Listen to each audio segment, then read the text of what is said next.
Hey everyone, recently went to Argentina for the 2019 total solar eclipse. It was also my first time in Argentina too, so I really didn't know what to expect.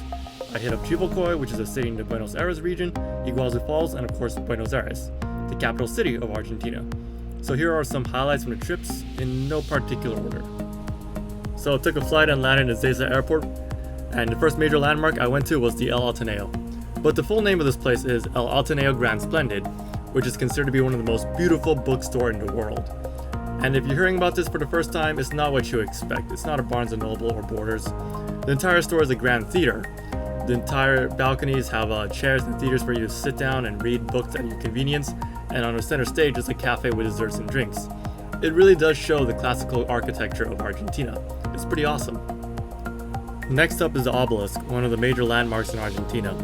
It's a large and well-known monument surrounded by most tourist attractions. So if you ever get lost, it's a pretty good recall point for travelers in my experience. If you ever get lost, you can ask a local how to get to the obelisk and they can direct you. In addition, the obelisk has accessible subway points in pretty much all directions, so it's also a pretty good launch point to go to any tourist attractions you want to go take a look at. On the obelisk, there are inscriptions detailing some of the history, and some cool things surrounding the obelisk are bronze statues, nice looking greens, and the famous Buenos Aires sign. Gotta take a picture here to let people know where you've been. Casa Rosado, also known as Pink House, is where the office of the Argentine president is located. It's adjacent to Plaza de Mayo, which is a wide expanse area, and it's a pretty good starter destination landmark, since there's so much history behind this area and it's also pretty close to the obelisk. The plaza in Pink House itself is super colorful and surrounded by a bunch of administrative and business buildings with beautiful architecture, such as the Bank of the Argentine Nation. There's also apparently a museum inside the Pink House, but it's only open on Saturdays and only by pre-scheduled appointments, so if you want to see it, be sure to sign up online. Unfortunately, I had to learn this the hard way and didn't get to tour the museum. While exploring around Buenos Aires, you'll definitely find some pleasant surprises. Theaters dot the streets, performers of all kinds draw your attention, eye-attracting shops of random doodads. But one of the coolest things found was the Walk of Fame near the theaters. Names inscribed in stars are on the ground, and while it's not continuous, it's found in front of various theaters. Pretty neat. It's pretty similar to the Walk of Fame in Hollywood. To be honest, totally ran into this one on accident. The Palace of Flowing Waters is actually a water pumping station. I've seen water pumping stations before, and without a doubt, this is the best looking water pumping station I've ever seen. There's also a museum in here, but since it was nighttime, it was closed, so didn't get to check it out.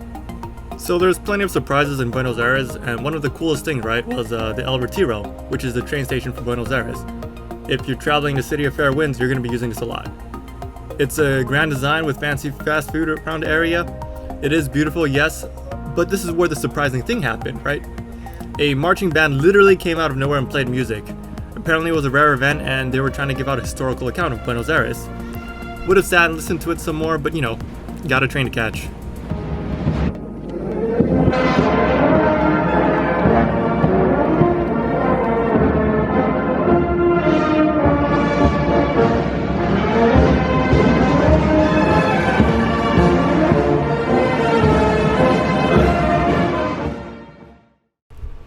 Recoleta Cemetery.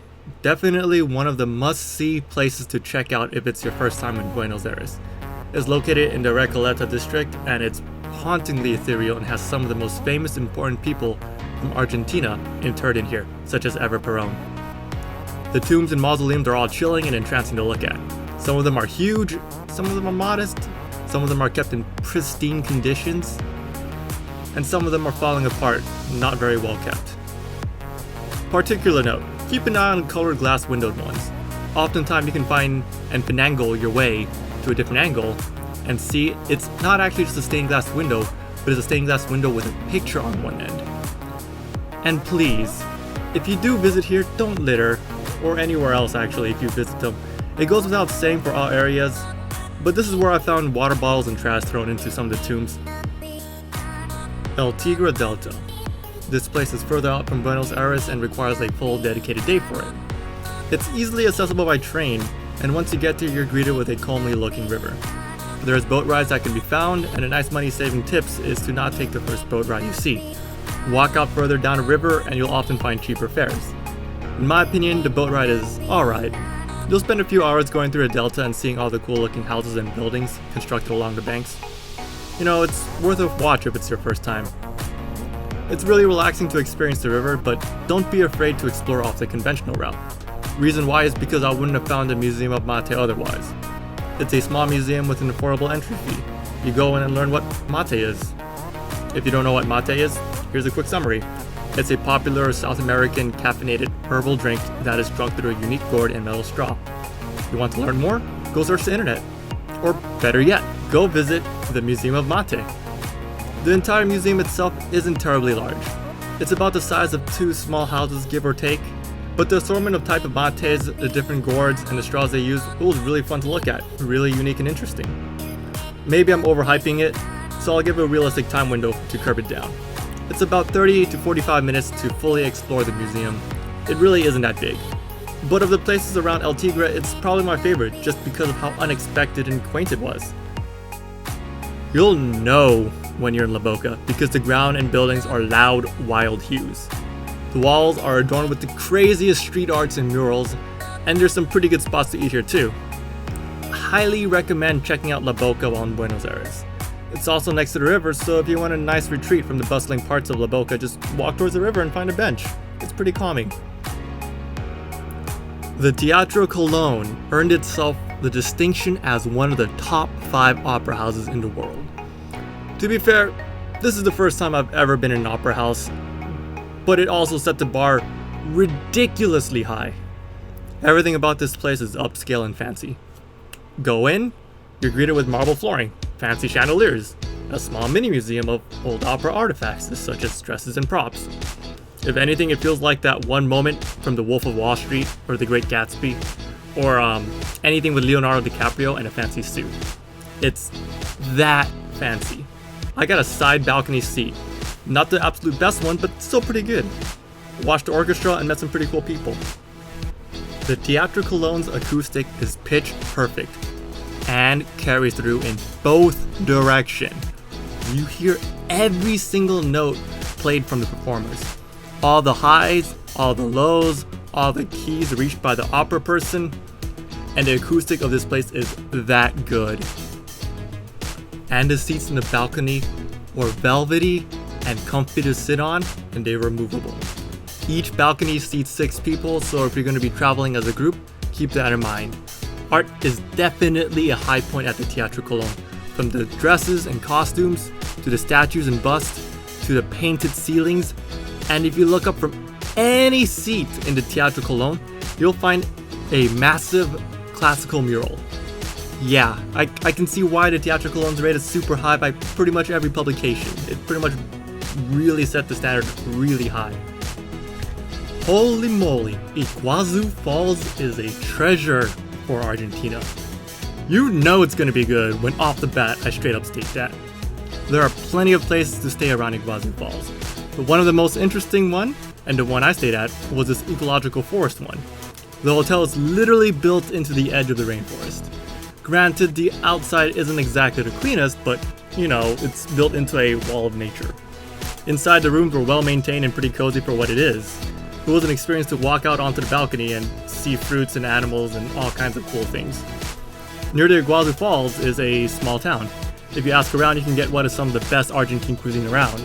Has some of the legendary Argentine barbecue here, and I can definitely say it lives up to its name. I'm sure there are equally or better places, especially near the rancheros, but the local cuisine here blew my mind. Okay, that's cool. But what about the falls? Okay, so this place is massive, enormous, ginormous, giga titanic.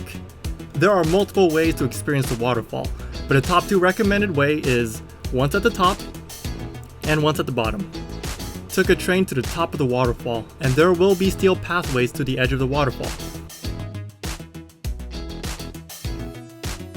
Once you get to the top, there will be an expanded deck where you can at last view the Iguazu waterfalls in all of its glory. It's insane how far the drop is, and how literally the water shoots right off the edge. I asked around, and it was because I got lucky and arrived right after a cold snap, so there was a higher than average amount of water pressure. Nice, okay. But what about the bottom of the waterfalls?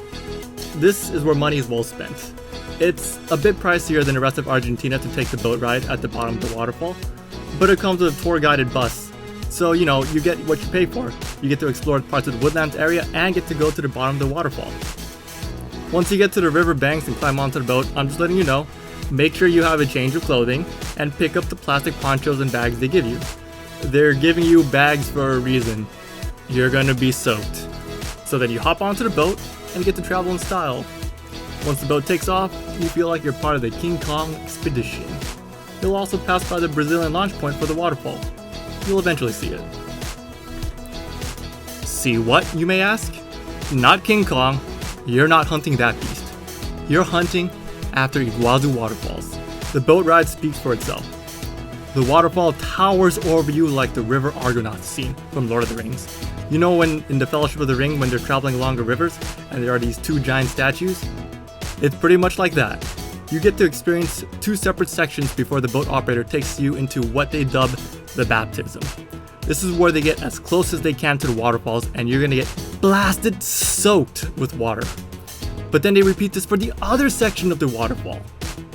Cameras will get destroyed, so unless you have a waterproof camera or an enclosure, don't try to take a picture when being soaked. It's an amazing, enlightening experience. After all is said and done, you arrive back on the banks and go on another bus ride back to the main center area of Iguazu Waterfalls. Remember that change of clothes? Yeah, you're gonna need it right about now. Word of warning, if you do plan on taking the boat ride, take it in the afternoon before it gets too cold. Alright, pretty cool. But the main goal of this trip was to see the solar eclipse, and it was observed in Chivilcoy. What is there to say about Chivilcoy? It's a small city, about 3 hours out from Buenos Aires, and the location of where I experienced a total solar eclipse. Because it was in a path of 100% totality.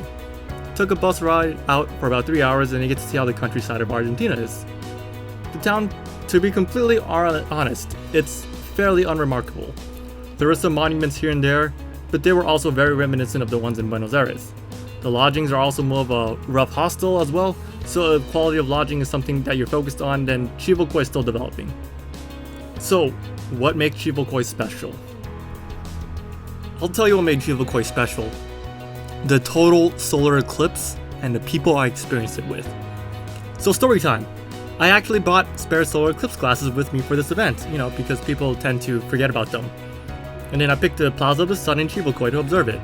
It was super duper cloudy on July 2nd and it was covering up most of the skies. There were small pockets punctured every now and then, but if you wanted to observe the solar eclipse, you had to be really, really lucky, and there were a lot of clouds in the skies. The odds were not in your favor. I was one of the early ones and there wasn't anyone else around me. Eventually, an older looking person came up to the plaza, tried looking in the skies with multiple sunglasses, and I was guessing that, hey, he must have been trying to look at the solar eclipse too. But trying to watch the solar eclipse without proper eye protection is pretty dangerous, so I offered him some of my spare glasses. He took it, thanked me, and we sat in the plaza trying to watch the solar eclipse, despite all the clouds. When the time came for the eclipse to happen, this companion said, "Let's go further down the street." And I followed. Then, Zeus and Thor must have left or something, because BAM! Birds started going ballistic, everything got dark. Even motorcyclists pulled over to the side to see what was happening. Apparently the solar eclipse caught most people by surprise and a ginormous gap opened up in the clouds. And there it was, in all its shiny, glowy glory, was the beginning of the solar eclipse. Not the middle or the end, the beginning. And we were experiencing it all together. So in the end, how would I describe this trip? It was a massive adventure, went way out of my comfort zone, and grew up quite a bit too. Even got sick part way because I was unprepared for the cold weather. But the food, the culture, the history, and the rare situation of the solar eclipse I wound up in was simply outstanding. Would I come back to Argentina again? Heck yeah, because I still haven't get to fully experience so many other things such as the rancheros and tango. But for now there are other places to check out, and Argentina is something I would do later on. If you liked the video, give it a like, subscribe for more traveling stuff and board game reviews, and see you next time.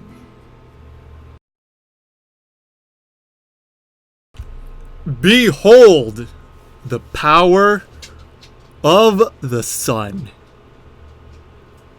Praise the sun.